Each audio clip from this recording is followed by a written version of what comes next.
Hey guys! Oh gosh, I'm just so excited. This month has been insane. We have been doing authors panels every Wednesday at 4 p.m. For our big go live celebration for the fact that FanGrrrl Romance Recs it has gone live with the website, and we are now going to be doing book signings. We'll be hosting them. I'm currently working on a book signing for Orlando in 2026. So that's all just really, really exciting. We just opened up in the past week a brand new group, another FanGrrrl Romance Recs group. We have 4 of them now. So this one is for the book signing. So if you want to join that group, it's the one with the purple heart. So, we've got FanGrrrl Romance Recs, with the Kiss, that's for urban fantasy, romantasy, and paranormal romance. Then we have FanGrrrl Romance Recs, that's with the Black Heart, and that's contemporary romance. And After Dark contemporary romance, that's steamy. And then we have FanGrrrl Romance Recs with the pink heart, that's Author's Corner, and now the brand new one, FanGrrrl Romance Recs book signing events with the purple heart. So lots of FanGrrrl Romance Recs out there. It's kind of gotten wild. So anyway, so in celebration for all this amazingness that's happening, I reached out to 15 best-selling authors, and I asked them if they would do panels in the month of May, where every Wednesday we would have 3 authors. And everyone I reached out to said yes, absolutely. They were just amazing. And I've been really excited about this panel in particular because these ladies they're just amazing people. I've got to know them over time, and then also their books are just awesome. And so the panel today is Lexi C. Foss. I mean, legend in the Why Choose world for sure. Eva Chase, also another legend. I mean, Shattered Vows is fantastic. And then Hannah Haze, who's a newer author that I've started reading, but she's also gotten to be pretty big in her own right. She's got Fractured Fates and Pack Rivals. And right now, I think, we'll talk about it when I pull her on, but I think she's on a bestseller list as of today for another book, I think maybe. So totally fangirling. Can't believe it. Dream come true. And before I just bore you guys, let me bring them on here. So here we go. Here's Hannah. I see her smiling at me on the side. Hi, Hannah. Okay, here's Eva. And then here's Lexi. Hi. I'm so excited. I know I'm such a goober. I talked a lot that time at the beginning. I didn't mean to. Just kind of came out. You know what I mean? As we all sit there in silence. So what we're going to do in this panel, we're going to go for an hour. And it's a panel, but it's also chit chat, right? We know we talked a little about it ahead of time. But what I want to do is I think each of your readers would really love each of you, all your books. You all write Why Choose, you write amazing books. And and Lexi, you write MF too as well. And I'm trying to think, Eva, do you write MF at all, or is it all Why Choose? I started out with MF, but I don't think I've written any in like 6 years. So Okay. All right. Yeah. So I was thinking, just to kick it off, we could kind of go around and talk about, each of you talk about what you write and then what book or series you're really well known for. And that way people can kind of get a sense. So, and then we'll just get started.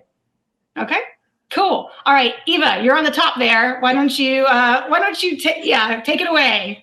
Okay. I mean, as mentioned, I basically only write reverse harem at the moment. I mainly write paranormal and fantasy. I do have a contemporary name, Eva Chance, with a few contemporary RH series there. And I write I didn't know that. Yes. So you're Eva Chase, and then you have the contemporary handle of Eva Chance. Yes, I wanted to keep them separate, cool. so that people who only like one or the other can automatically know which type of book it is. Yeah. And I write all different kinds of fantasy and paranormal. I've done like shifters and fae and monsters, and I like to mix it up. Yeah. And I think most recently, I'm best known for the Shadow Blood Soul series that starts with Shattered Vow. Some of my other particularly popular series are Flirting with Monsters, Bound to the Fae, and Royals of Villain Academy. Right. Okay. And then Shattered Vows is the one with the really cool cover where she's upside down. How did you come up with that? Was so cool. That's such a unique cover. That was a pre-made cover that the designer had made, and like was selling, and I saw the cover and I was like, that is gorgeous. And it also fits my book that I'm in, just starting to plan. So I need that cover. Wow. Oh, it's gorgeous. I'm not going to lie. That's what got my attention. It was, I don't always judge a book by its cover, but your cover is what pulled me in and made me read it. And then I became a huge fan, and went gaga after that. Yeah. Yeah. Awesome.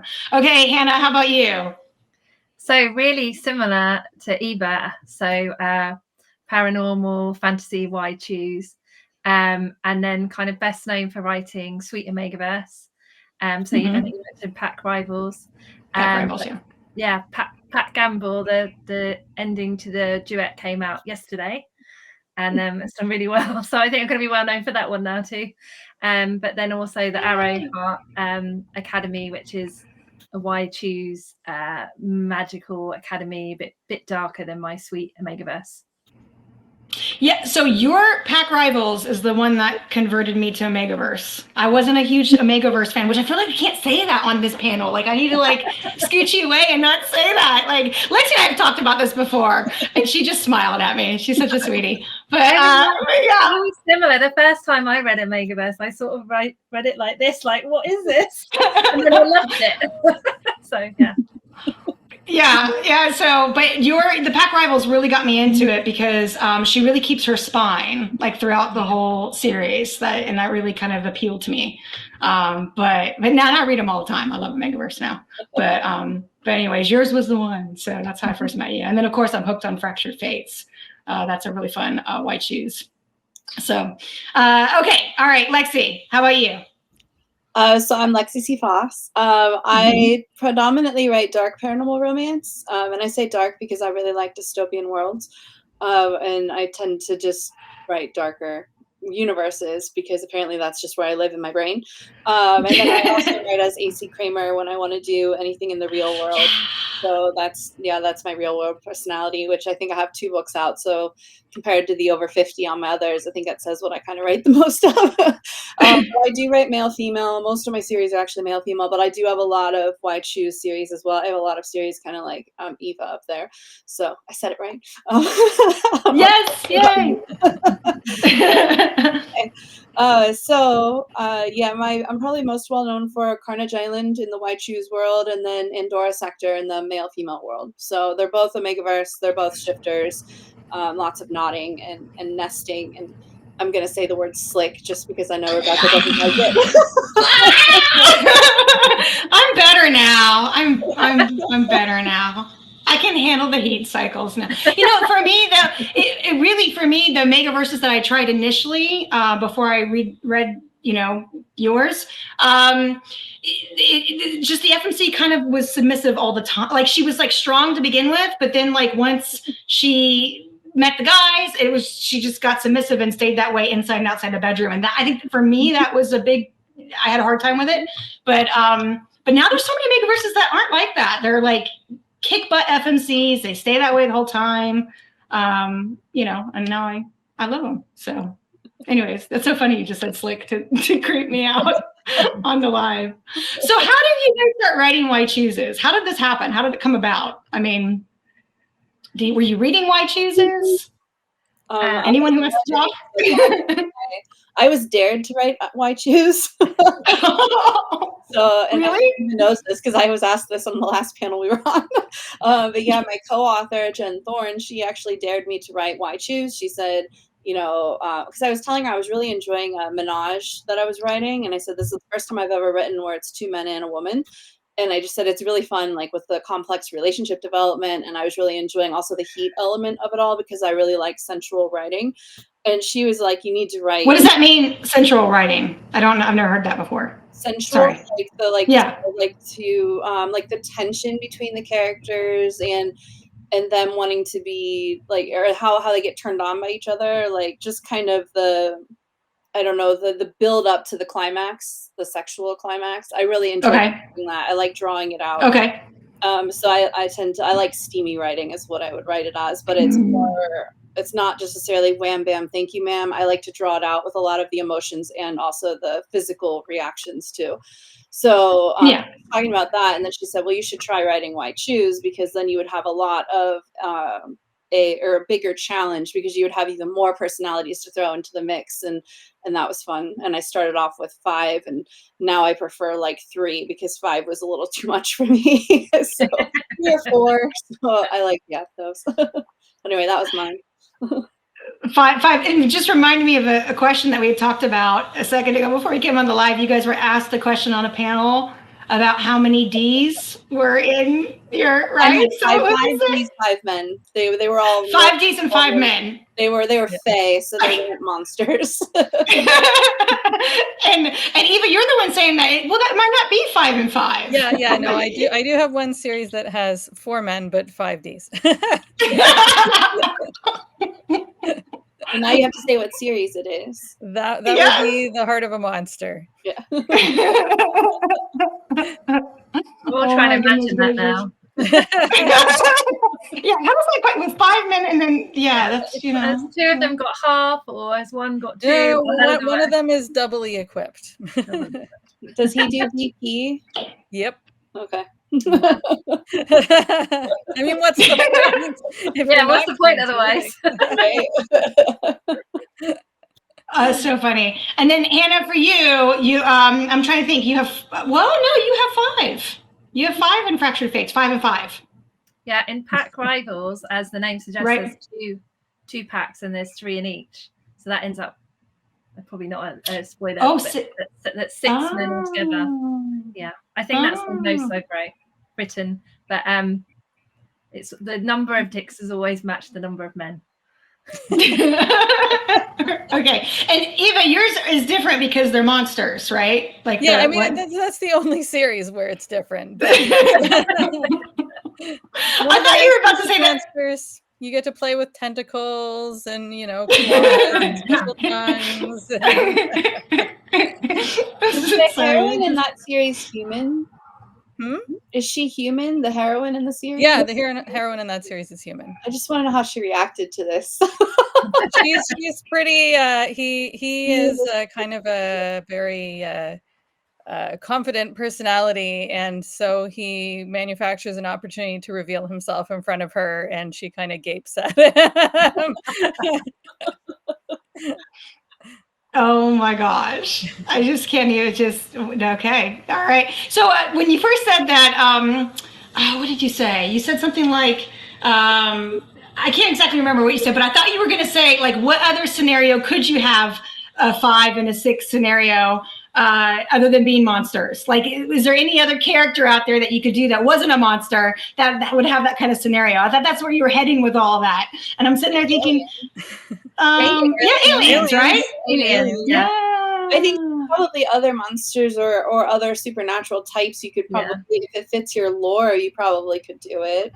You could just have a reason for it or a rule. Like if Omegaverse, you have knots, but maybe they have 2 knots. I don't know. Now I think this has inspired me. I want to write one. 2 knots. No, 2 dicks, 5 knots. Who knows?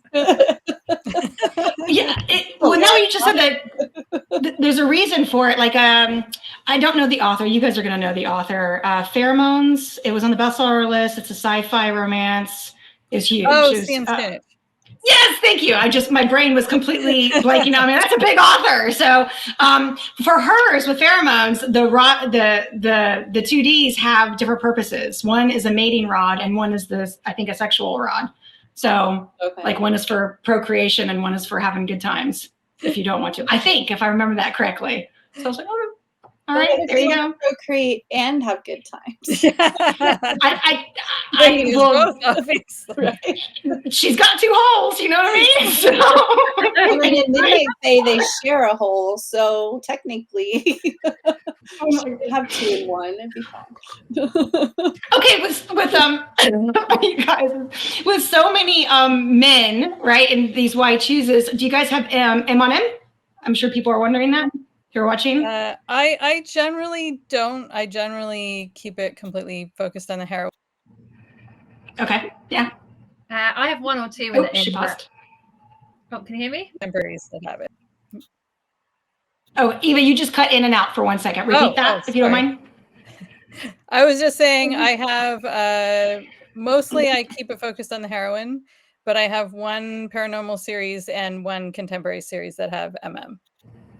Okay. All right.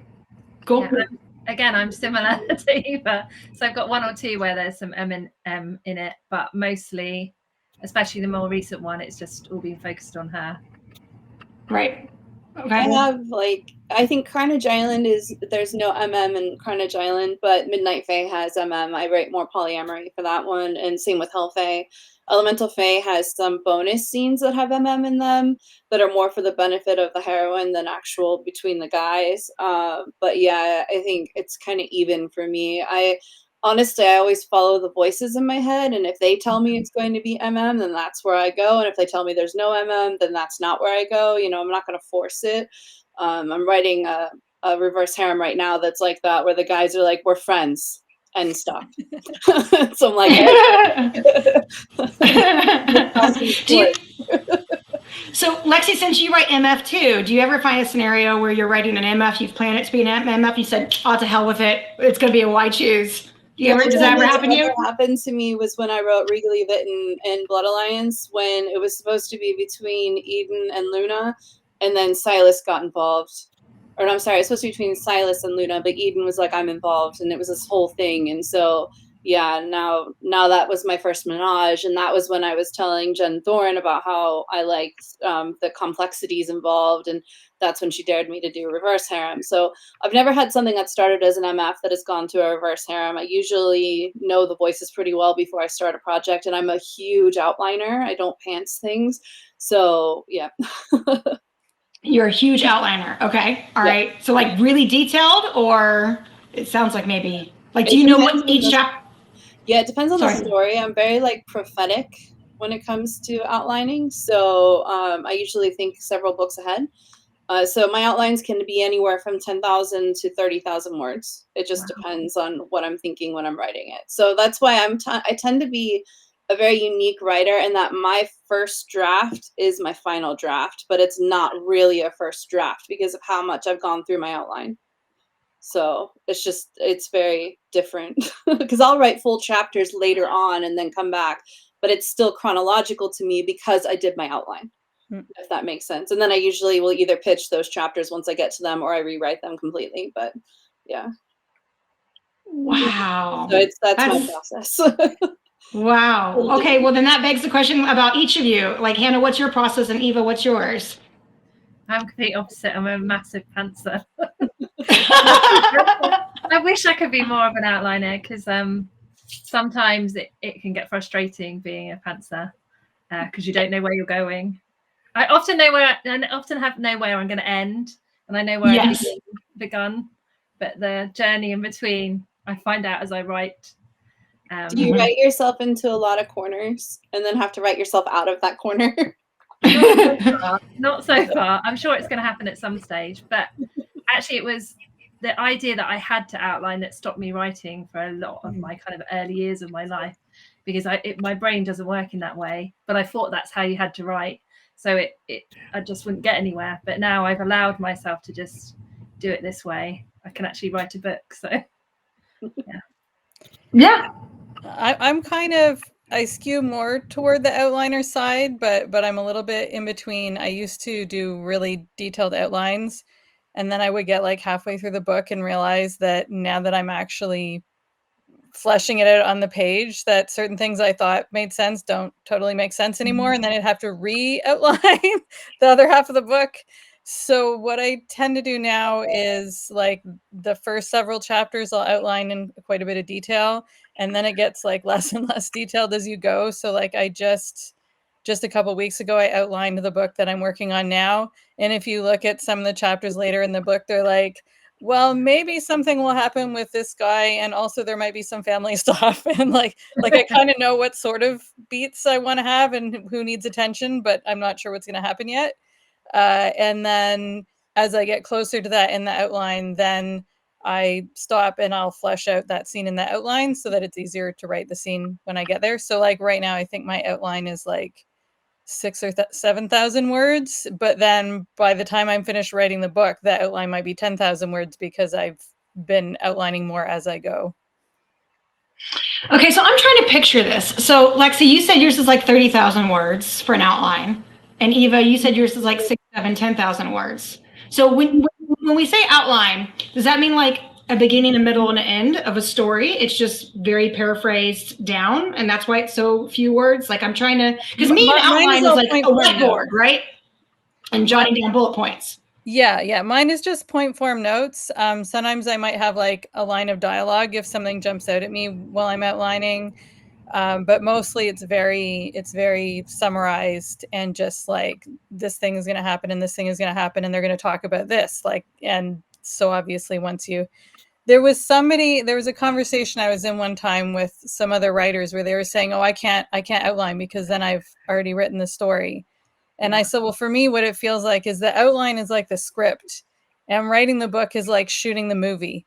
And you know how different it is to look at a script compared to watching the movie. Like it's just so much more vivid, and you see so many more nuances. And so to me, that is way more interesting than just outlining. Wow. So you might think that maybe I outline more than I realize. I just don't write it down. It's just in my head. Outline in your head. Yeah. So it's mine, like I start that way with it being in my head, usually for a couple of years. And then I will write down the plot summary, like Eva was saying, but I do it for the entire series. So if it's going to be a 6-book series, I've got several pages of bullet points on where I want the series to go, and it'll be very, very high level. But it'll be like, this is what's going to happen in this story, especially with my reverse harems, because I want to know which relationships are going to start when and how they're going to intertwine. And then my actual outline for the book, though, is by chapter. So I will sit here and I'll say chapter 1 is from Alina's point of view, and this is going to happen in this chapter. And I'll have like the purpose of the chapter, the timeline, because that's the biggest trick for me, is knowing like what day am I on, so I like to make sure that I have continuity.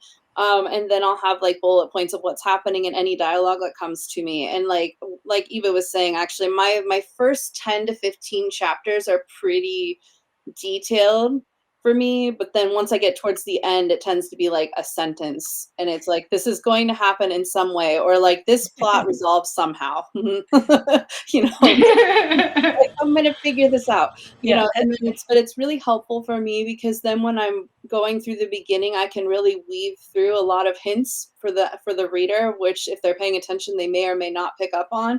If I don't know the end like that, it's really hard for me to bring in the hints as to like what might happen, and to leave, I call them Easter eggs. So but I think this is a really important discussion, actually, because there might be other fascinating authors that are like, yes, there are the people are on the comments right now talking about how they want to write a why choose, and they're not sure if they can, and someone saying you should do it. So there are people right now watching. And I think that this is helpful really for to understand that the three of us are successful authors. I think all of us write full time, and we all write differently. And so there is no one way to write a book.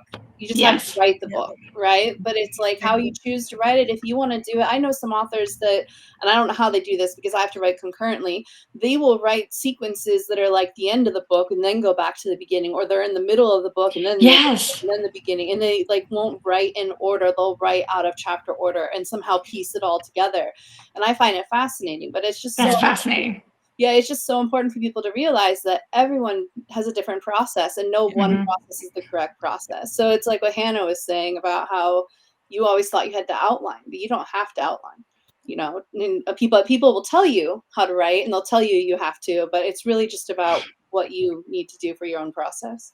Yeah. So anyway, so I'll get off my soapbox. No, it's fascinating. It's fascinating. And it is really important. And it's funny because, I think all three of you know that I'm writing, but this isn't about me, this video, it's about you. But what I can say is I always thought that I would be very detail oriented, have this crazy outline. I don't even know if that's the word I would know in my head what it was, but I thought I'd have everything detailed out and then I would go write. That is not what is happening at all. I'm more like you, Hannah. Like I know the beginning, the middle, the end. I know the main milestones. I know the theme. Like I know what I'm trying to say with the book, and I know who all ends up with one another, and I know the origin story. Like I know all these things, but I don't know all the details, And so like I only do like 10 chapters at a time of plotting. Like literally I sit down and I plot out the next 10 chapters, I write them, the next 10 chapters. And I'm new though, like I'm not published or anything, you know, but that was the process that I came up with. No one told me. I just, you know, picked up an Excel workbook and Microsoft Word and just started doing it. And I think that's the best advice really that to anyone watching, right? It's just start, you know, just start. Don't be intimidated, just start. And you might be better than you think. And you can always rewrite. Yep. You can always I rewrite. I wrote my first book at least 10 times. I've got over 2 million words on my computer of that no one will ever see because it's awful. But, you know, it's just matter. You can always rewrite things. So. Yeah, it's true. 2 million. 2 million. Can you imagine if you just packaged that, put it on the KU, said, "Oh, this was my first go," and all the people who are Lexi C Foss fans said, "Oh, I wonder what that's like." Can you imagine the money you would make off of those pages, girl? 2 million. They would probably read it and be like, "Wow, it's great that you figured out how to write."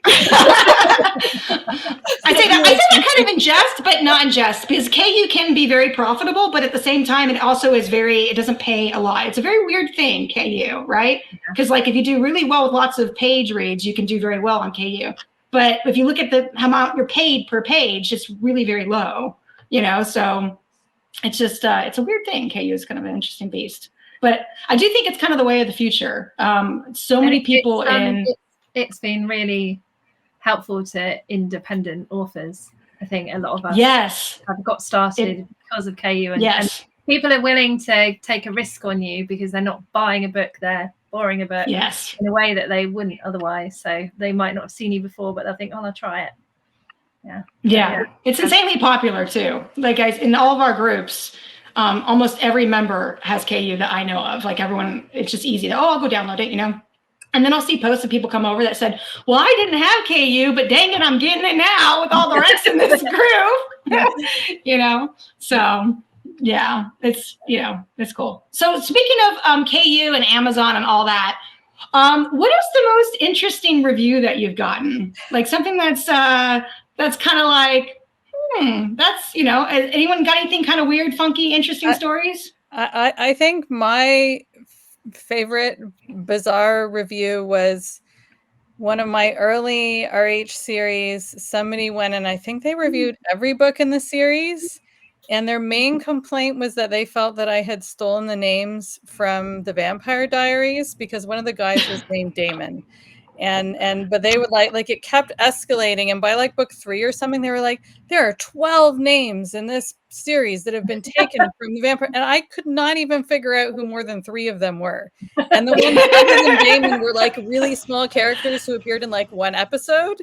It's like, apparently, you know, I'm not allowed to name somebody Rose because Rose was a character who appeared in 1 or 2 episodes of Vampire Diaries. So clearly I got it from there. There are no other Roses in the world. I still don't know what the other like 8 names that supposedly came from that series were. But I can honestly say that they definitely were not purposefully taken.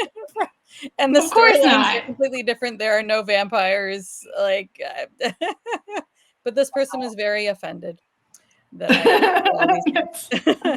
so well. As far as weird reviews go, I guess that's not too bad, right? Someone just complaining about the books, but it is a weird review for sure to be complaining about the names. You know, at least they're not saying, "Oh, the writing was bad" or whatever. But you've name thief, Eva Chase. You're name thief.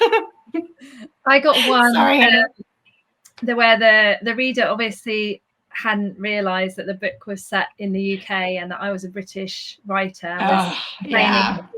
These American characters were talking about biscuits and things like this, and I was like, "It's set in the UK," and they even said that in the blurb. But yeah, they were really cross with me for using words like biscuits. Yeah, that's a lot of authors that are English now do something at the beginning, right? Where they say, "I'm an English author," and, you know, because there are a lot of people who do reviews that get upset about the English terminology versus the American, which is so strange to me. Yeah. You know, that and people... also, like, I had no idea that there are just so many words that we spell differently. Like, you know, like everyone always talks about like color, and we all know about that one. But there's just so many more that we spell differently, and it's not until I switched my spell check to the American version, and then there's all these red lines everywhere of all these words that I'm spelling incorrectly in American. Yeah, That's so funny. It actually just reminded me because literally this weekend I was reading Gemma Weir's new book that's coming out. The Trap. I should know the name of it. The Trap That Lies. The Trap. I should know this. I just read that. I'm terrible with this. Anyways, it's her new book that's coming out later this month, and she has a sentence in there where she says that the main guy, comes in with his muscle vest on and jog pants. And muscle vest, and my brain immediately goes to like a wedding vest, like the men wear for like the wedding with the buttons, or like your traffic patrol person that has the yellow vest on, or like your Christmas sweater vest, that the women wear at Christmas time, that buttons up and it's got like the bells and stuff on it. Because like we say tank top or muscle top or muscle shirts, right? Like in the States, we don't say vest for a tank. And so whenever I see anyone say vest in an English book, it always makes me chuckle because I see them with like their jog pants on with like a formal, like a Magic Mike kind of vest thing going on the top, So sorry, long-winded story. I love it. We always laugh whenever you talk about taking your pants off and stuff because obviously. Oh, yeah. Okay, real quick, and then I'm going to go to Lexi real quick because this story is too funny. I think it's too funny. When I was living in the UK, I was working for British Petroleum, and I was an intern right out of college, and I was this cute little thing. Okay, and I'd go back and forth to work, and my boss would drive. Him and his girlfriend would take me places because I didn't have a car, like to the grocery store. Or they were going to the pub, or Rebecca, you want to go for a drink, whatever. And I always wore skirts to work. And so I said, yeah, let me just go in and change my pants or, or go put some pants on, and I did this for months and they were always really quiet. Like they were just weird about it. And I was like, that's weird. And so like right before I left to come home to the States, the girlfriend had on jeans with like some sparkly pockets. And I said, oh, I love your pants. They're so cute. I love the sparkles. And she went, oh, and she looked back up and she goes, oh, you mean trousers. This whole time we thought you meant mittens. And I'm like, oh my God, this whole time they thought I wasn't wearing underwear to work. We were just thinking, oh, an American girl. She's, freewheeling it there, So sorry. Yeah, the words mean it makes a difference a little bit.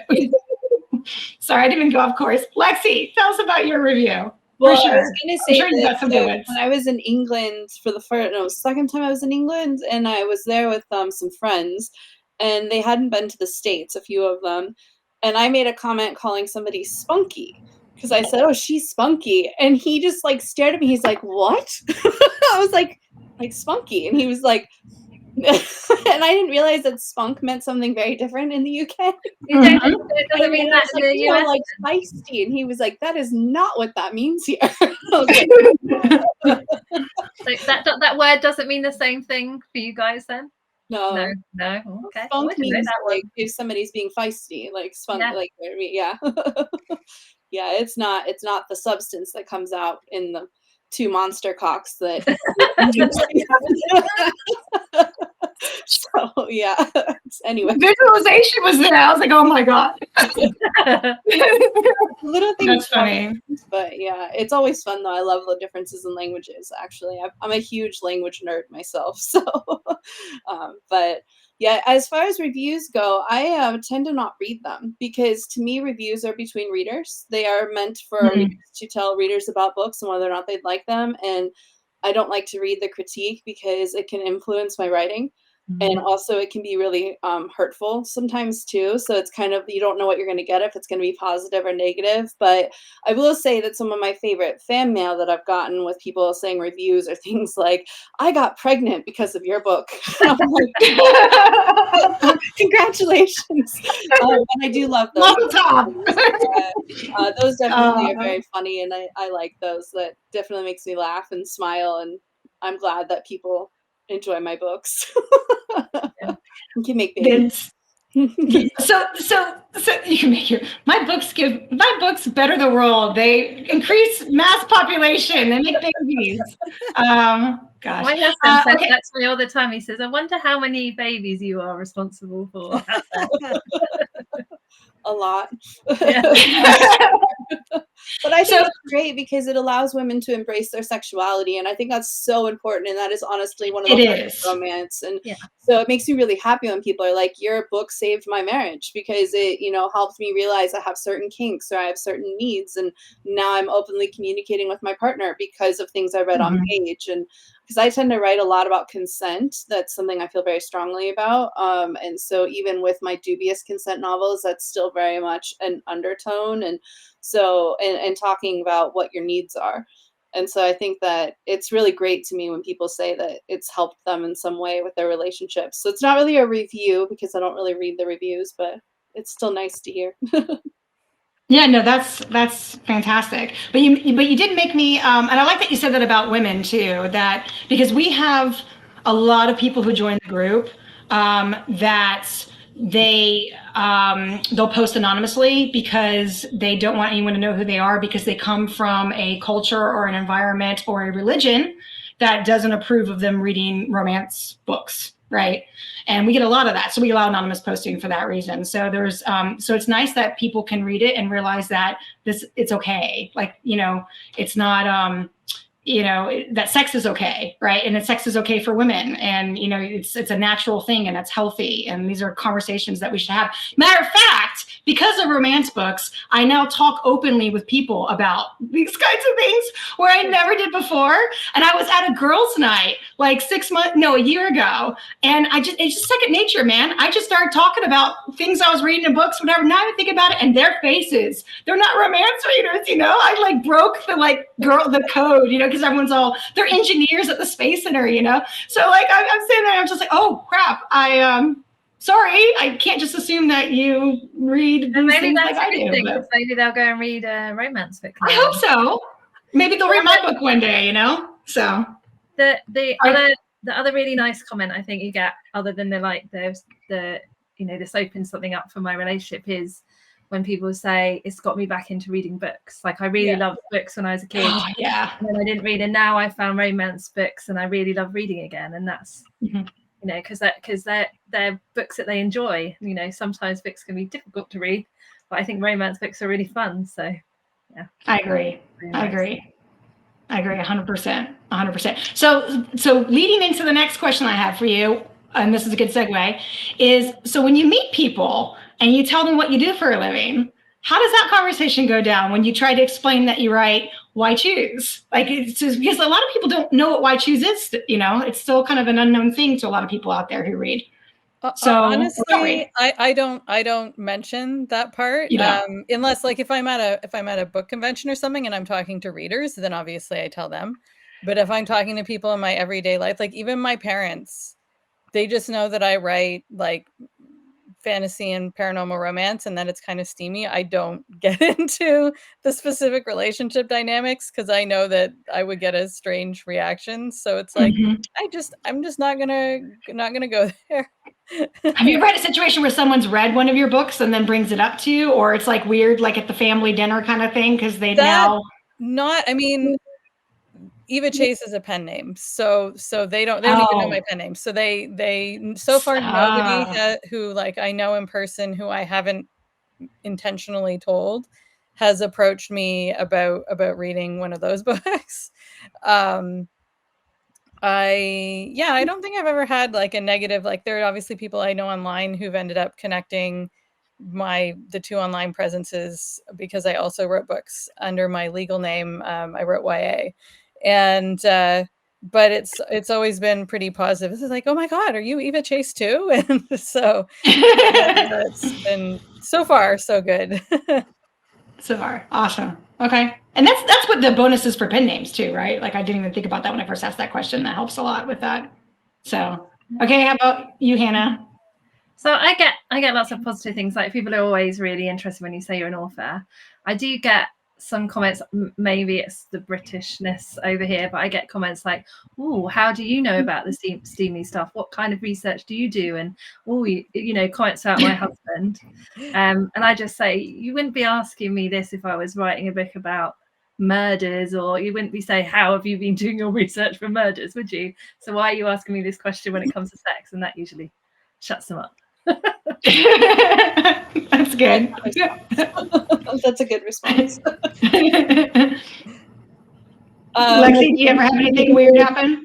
Not different? really, no. Usually what I have found though is that if I'm dealing with the public or like a financial institution or something like that, like a professional type thing, I will say I'm a publisher instead of saying I'm an author. Because when I say I'm a publisher, it's like I own my own company and I publish books. And that is literally what we do as independent authors. And so when I explain it that way, there's a lot more respect I've noticed versus if I say I'm an author. If I'm an author, like, oh, you're a dreamer, right? Like that, they just Yeah. kind of, flaky or whatever. But if I say I'm a publisher and I'm in charge of my own marketing, I'm in charge of my own everything dealing with books, there's just like this different level of respect that comes with it. And I don't get asked questions about like how do I research or anything like that. It's more, they're very interested in the business side of it. So in my personal life though, everyone knows I write paranormal romance, and I don't care if they want to tease me for it or not, because if they do, like, I don't really have a lot of people in my life that are, I'm gonna say, have masculinity issues.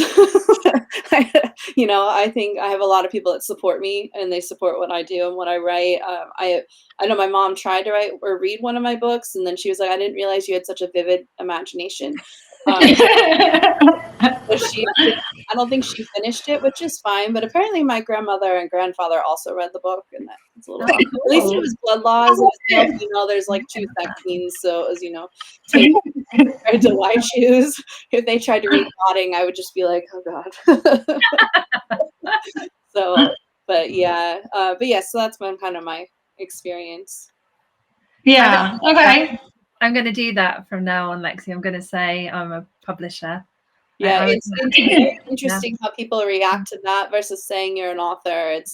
If I say I'm a publisher, it's like they're more fascinated. They're still fascinated when I say I'm an author, but there's something different about the respect value, especially with like the financial aspect of, oh, so you're successful, you know what I mean? Versus, oh, you're a dreamer. And I don't like that distinction. It's interesting. Yeah, but it's just something I've picked up on. And I know a few other authors that have had the same experience where they're like in there trying to do something with it. Because when you're independently published and you're independently employed, you have to do a lot more to like prove your credit score and prove all this kind of, like if you're trying to buy a house and things like that. And if you come in and you say I'm an author, they're kind of like, oh no, you're a bit of a risk. But if you say I'm a publisher, they're like, oh, okay, you have your own LLC, you have your own business, and so it's a very different dynamic. Yeah, interesting. Yeah, that is super interesting. That's super interesting. So before we still have a little bit more time, but I want to make sure that we talk about each of your books a little bit and let everyone know a little bit about we'll do the books that we have on the cover for the graphic, right? A little bit about it so that they can know if they want to go pick it up, which I'm sure they will because they're all amazing, right? So Eva, will you tell us a little bit about Shattered Vows? The characters are all human monster hybrids. They were created in a lab, raised there since they were babies, had experiments and stuff run on them. And when they were in their teens, the heroine and the guys all tried to break out, but their attempt failed and the heroine was taken away and put in a different, equally awful situation for 4 years, after which she manages to break out and come back to rescue the guys. But the guys have been through a whole bunch of stuff that she doesn't know about that's been even worse. And they've been told a whole lot of lies about where she's been for the last 4 years and how the escape went wrong. And so they're very angry at her and they believe that she betrayed them. So it's friends to enemies to lovers. There's some pretty intense hostility from the guys early on. And the heroine is put through a lot. And then you get an epic grovel, mostly in book 2. I love epic grovels. I don't really like writing the men treating the heroine badly, but the grovel is so much fun. It's so much fun. and in the meantime, they're trying to find out the origins of like why were they part of these experiments and who's in charge. And they find out there's other people, other kids like them that they want to rescue, and all different stuff along that line. Awesome. And I remember when I picked it up, it was a page-turning read for me. I love the enemies to lovers. I love all the angst, and them not knowing, that she wasn't really to blame. I loved all that and the drama of that. I thought it was great. So, and I love a good grovel and a good reveal too. I love a good reveal too as well. So, all right, Hannah, how about Fractured Fates? I'm just not going to do that as neatly as Eva just did that. She did really well. She had a really good, consolidated summary there. It was good. It's hard to summarize your own book, isn't it? It is. Isn't it hard? You should. Yeah, it's something that I should practice. Yeah. So, Fractured Fates is is book 1 of the Arrowheart Academy series. They're magicals in a kind of sort of dystopian world, and we meet Ree when she's an unregistered, so all magicals in this world are meant to be registered, but she's been hidden away for her lifetime, and she's on the run, and we meet her when the authorities enforcer is closing down on her and catches her. So that's when we start, and then she is forced to be registered, forced to go to the academy with the rest of the magicals of her age. And that's where the story starts, really. And it's a fated mates romance. So she starts to experience these strange sensations with various guys that she meets along the way. And she doesn't know what that means. But obviously, we as readers who've read lots of fated mates romances know exactly what that means. So there's tension. Yes. Yeah. They don't know, but we know as the reader, which is so much fun to see it all unfold. So cool. And she's got a sidekick that's a pig. Oh, yeah. A little Pip. Yeah, it's great too. And that was honestly, I'm saying, I said it was Shattered Vows was page turning. Same thing with you too. All three of you, right? I almost feel silly saying that to on the panel because obviously I've asked best-selling authors on here that I've read the books that I think they're page turning, but page turning too for me for sure for Fractured Fates. I love it. And I know I got to stop saying this. I don't know. Does it bother you that I say it? You know what I'm about to say. Yeah, Hannah. You ask me every time if it bothers me, and each time I say no, it's fine. Okay, I probably will continue to ask you. So I always say that if you're a fan of The Black and Blade by Isla Devon, which is a big bestseller right now, it's done pretty well. She's a brand new author. That Fractured Fates is a very good read for that. I always say that to people because a lot of people will read The Black and Blade and have the book slump, right? So, anyways, it's a great book. Okay, Lexi. How about you with Carnage Island?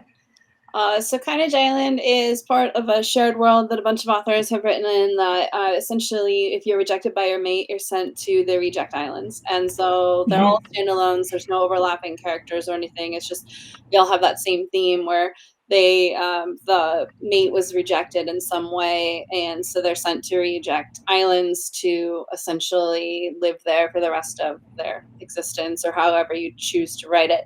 So my female is rejected after she's forced to turn into her wolf for the first time, and so she turns into her wolf for the first time, and she's not the right color.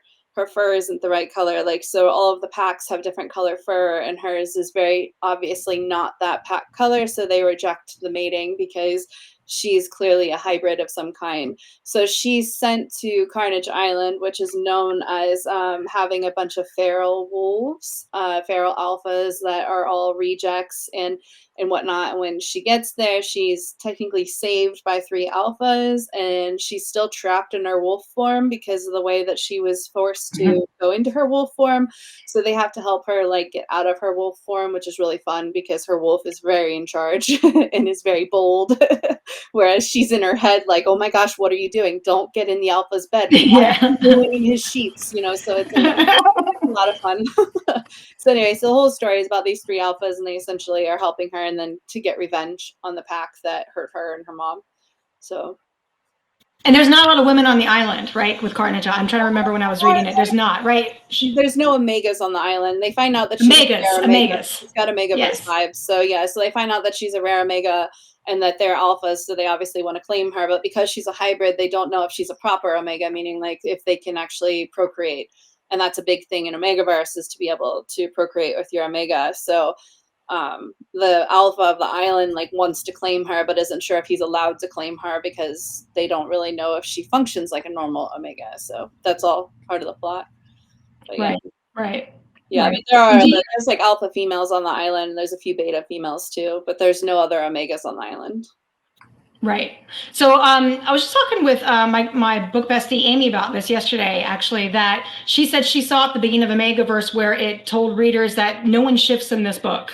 You know, like and I actually have seen that quite a bit now. Do you think that's like a norm that we're seeing a lot of Megaverse writers write? So that way people know that it's not a werewolf shifting book? Because it could be either, and I think they're just trying to be honest with the readers to let them know if it's going to be non-shifting or shifting, because technically Omegaverse traditionally they don't shift. Omegaverse actually started as a fan fiction thing with male. I heard that. Mpreg, like so males got pregnant with another male's baby usually.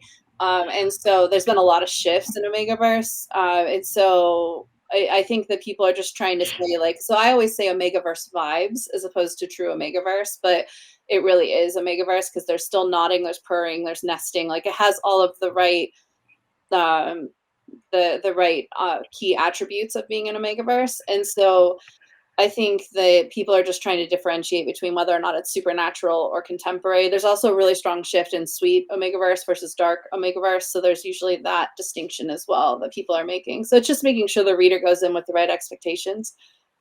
So, yep. Yeah.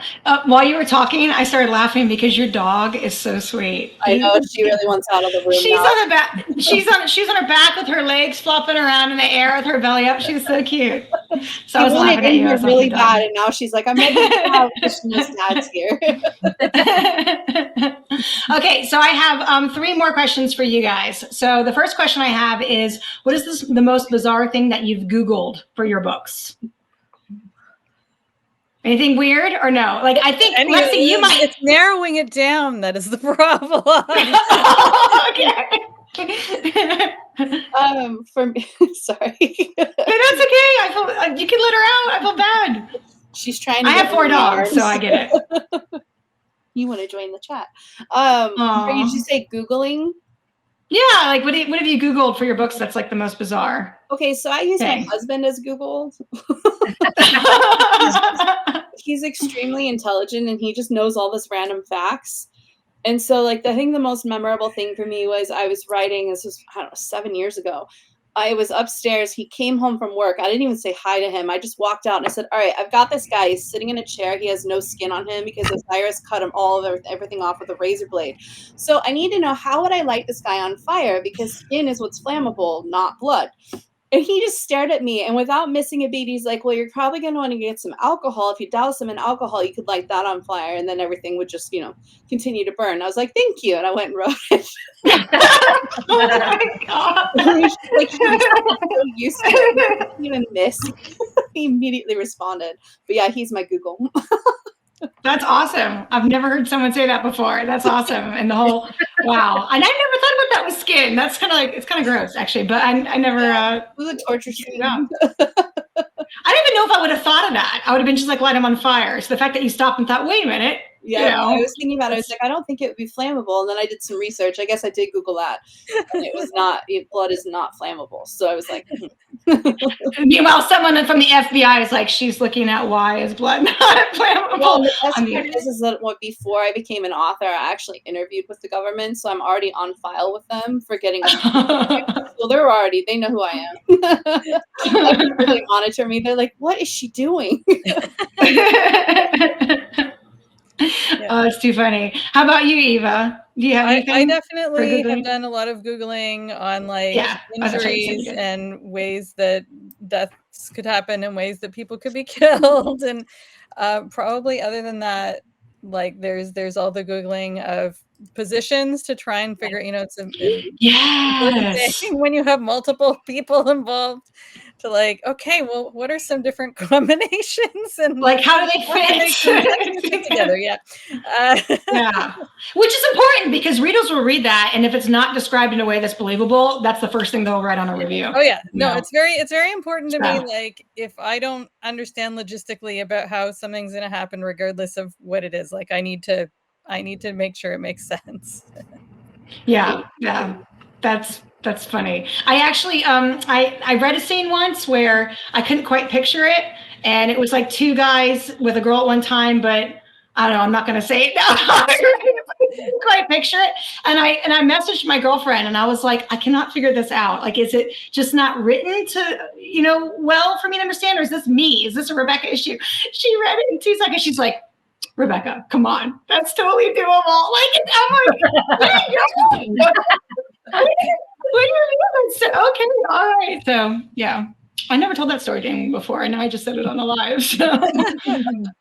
Oh, well, that's the fun of a live. Okay, how about you, Hannah? How about with Googling? Yeah, so saying the positions. And positions, yeah. I've got an author friend, Liv Lane. I don't know if you come across her, but she draws little stick men pictures to try and work out how the positions are going to work. So I've got it in my latest book. The heroine is knowing that she wants to do some stuff with the guys. She doesn't know she's never done it before, not quite sure how she's gonna make it work. So her best friend goes away and does some Googling and then comes back with some stick men pictures for her. How it's gonna work. I like that. I like that too. I like it too. Okay, so then 2 more questions. So this one's I think quite well. No, this is a very serious question. It's a very serious question. So I think I did this last week, actually. So in your books, if you had to name one person that you would shag, that you would marry, and that you would kill, who would it be? Which characters that you would personally shag, marry, or kill? Everyone's just smiling. Pass. Pass. All right, I would shag Novak from my Noir Reformatory series because he frightens me, so I don't really want to do more than that. But I think it'd be fun for a one-time experience. I would marry Sethios from my Immortal Curse series because he is my heart. And that's my heart series. And then for killing, does it have to be a hero? No, it can be anyone, any character. I would kill Zai from Daughter of Death. He's given me so much crap in that book with his voice. I've always wanted to kill him. So yeah, I mean, he'd come back because he can't die. But yeah, I would kill him many times. Sadly. Okay. Yeah. There you go. All right, Eva, how about you? Okay, I see. This is hard because there's a lot of guys. But I think for shagging, and one extra D, right? Sorry, you have a lot of guys and an extra D on top of that. That, yes. Yeah, so it's tough, right? I think for shagging though, I would have to go with Loki from my Their Dark Valkyrie series because you know that Loki that's going to be a great experience. For marrying, I mean, I have a lot. There's a lot of the guys that I like a lot, so I'll just go with probably the one that I would most want to spend time with from my current series, Rights of Possession, is Alec because he's very smart but also very passionate. And for killing, I would probably go with the villain from the Shadowblood Souls series, who's the one who basically orchestrates most of the torment that the characters go through. He's probably one of my worst villains, if not the worst, so he can go. All right. Sounds good. How about you, Hannah? So shag, it would probably be Seb from my book In Deep, just because he's one of those kind of like dark and brooding, doesn't say a lot, but stands looking at the heroine a lot, and I quite like that. Marrying, it would be Stone in the Arrowheart Academy series because I like his banter. He makes me laugh, and I think that's important in a marriage. It is laughter. Yeah. Mm-hmm. And then kill, it would probably be the baddie from Pack Rivals. Yeah. Yep. All right. Awesome. Okay. And so final question. This actually one is a serious question. With all and Lexi, you alluded to it earlier, and I was always planning to ask it. So it's kind of, it's interesting that you said something about all the authors that could be watching or people who want to become authors. So you guys are so experienced. You all have done very well. You've all published many books. And they've all hit the bestsellers at one point or another. So what advice would you have to a brand new author, someone who hasn't started or someone who's just starting out from what you've learned? Like, what's the one thing you would say to them if you could? I think so.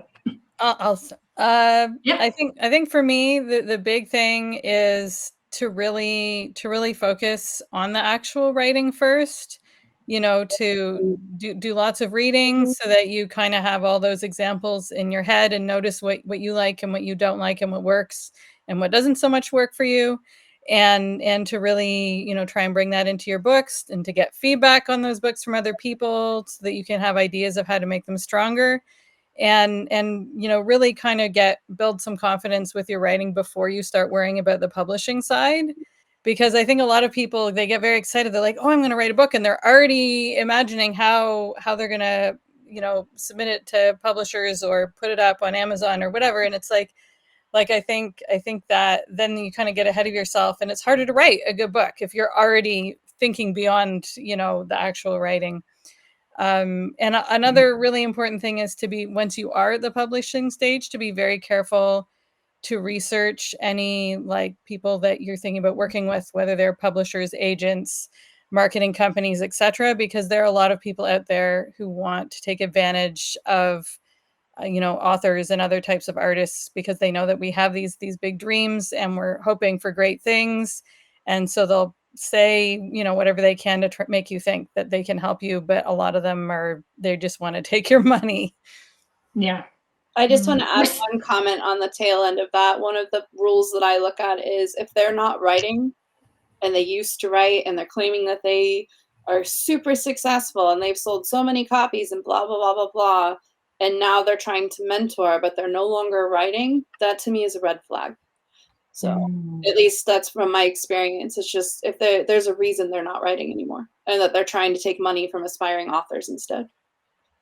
Very good point. I just wanted to add on to what Eva was saying. Yeah. And also a lot of scams too, right? Like I get contacted all the time and I'm not even published. You know, oh, you're an author, because I put on my Facebook profile that I'm an aspiring author. So I get all these messages, you know. It's like, scam.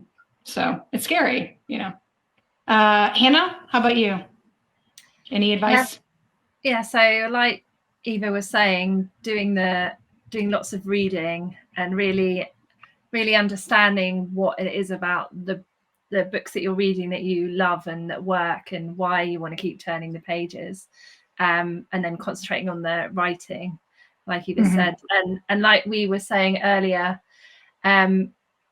not being too het up about you have to write a certain way or you've got to follow this rules. Yes, you want to write, you want to look at those books and kind of emulate the things that work, but you don't have to write in a certain way or prescriptive way. It doesn't have to be, you know, there's talk about you have to write every day and you have, you know, you must do it in the morning or you must outline. And I think you've got to just find the thing that works for you and not and then you'll actually write a book. And then once you've written, being prepared to probably share it with people who are going to be honest with you, not your friends, because your friends will just tell you it's great and it's lovely.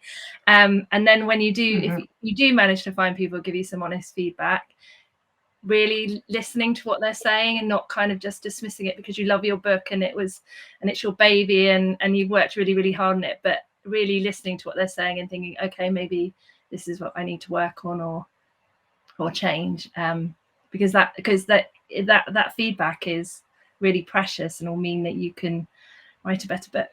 Yeah, it's precious and it's very hard to give. You know, we see all these, like, I think we get jaded by all these nasty reviews out there and we think it's easy for people to give that kind of feedback. But typically the people that you're asking to write your book, it's hard for them to give you that feedback. They don't want to hurt your feelings, you know, or they just want to help you make it better. You know, they just want to help. So it's all coming from a good place. It's not to tear you down, right? And I've got a team of beta readers and they are amazing. And I'm so grateful that they're prepared to tell me what bits they don't like about the draft book, because then I don't have to read it in the reviews. I could change it. That's right. They're saving you from going into a review, right? You know, and then like a reader that does a beta reading, you know, they can see things that you can't because you're too in the weeds. Like they see, you know, as they're going, they're all like, wait a minute, you know, you said this in this scene, and now that you're in this scene, but she didn't know. That happened to me just the other day. I was reading a book where the main MMC didn't know something about the FMC, and he overheard her telling someone, and then the next scene, someone told him, and he was surprised. And it's like, well, wait a minute, we were in that scene where he heard it, and now we're in the next chapter. It's very easy to do. It's very easy to do, but that's what you need help with the beta for, you know? So, sorry, I'm acting like I know everything. I don't know everything. I just know a few things. Lexi, go ahead. Tell us what advice that you have. I think everything that's been said is really good advice. I would say be really selective about your beta readers. I know when I originally had my beta team, I was given some bad advice that I followed. That I shouldn't have followed, just because I thought the person knew what they were talking about. So sometimes I think it can be difficult to, you have to follow your instincts. And for me, I always say follow your voices. If your voice is telling you that it's wrong, then don't write it. And by voice, I mean the character voices that live in our heads and the story that lives in our heads. Beta readers are really, really useful, and I'm very thankful for mine, and I think they're great, but it did take me many years to cultivate the right team. Because you want to make sure that who's giving you advice are people that are actually going to help make your story stronger. So I do think that's important. I also think that a lot of mistakes that first-time authors make are they try to write something unique. They try to write something that isn't read, or they're trying to come up with something that they think might be popular, or something that's missing from the market or something like that. And there are a lot of evergreen tropes for a reason. And those evergreen tropes, which are like your shifters, your vampires, dragons, those types of things, they exist for a reason. And so a lot of times if you're trying to write something that's out of the box, there's a reason that it might not do as well. So it's just something that, I try to advise new authors or aspiring authors, take a look at what's selling, take a look at the market. I understand writing what you love, because we all write what we love, but also make sure that what you're writing is going to fit something, that you're going to be able to market it, because if you make it marketing, you can't market it. So I agree with writing your book before you really get into the marketing phase, but you should always be reading the genres and reading the market and seeing how other people are writing, essentially, and what they're writing and what you liked about it before you complete your book. So all kind of your homework, right? Yeah, but I think everyone has the dream of being able to write something unique, and there really isn't such a thing in our market. There's just so many books. The people have been writing for centuries, more than that. So storytelling's been going on for several thousands of years. So there's nothing that's really, truly unique. But you can try to write something that's unique that might not do as well, selling wise, because you can't market it. Right. Good advice. Well, thank you. You guys, thank you so much. This has been fantastic. I know we went a little bit over, but it's been so much fun. I've had a great time. I hope you guys have too. Yeah. I'm like, please say yes. Okay, so I'm gonna go ahead and end the live. Just you guys hang tight, because it takes a second to end it. And again, thank you so much for coming on. I really appreciate it. And you guys are amazing. And anyone watching, go check out their books. I've got the links to each of them on the post on everywhere that it's posted. So it's right there. So just grab it and one click it and go. So thank you. Okay, thank you so much, you guys. I really appreciate it. And have a good night.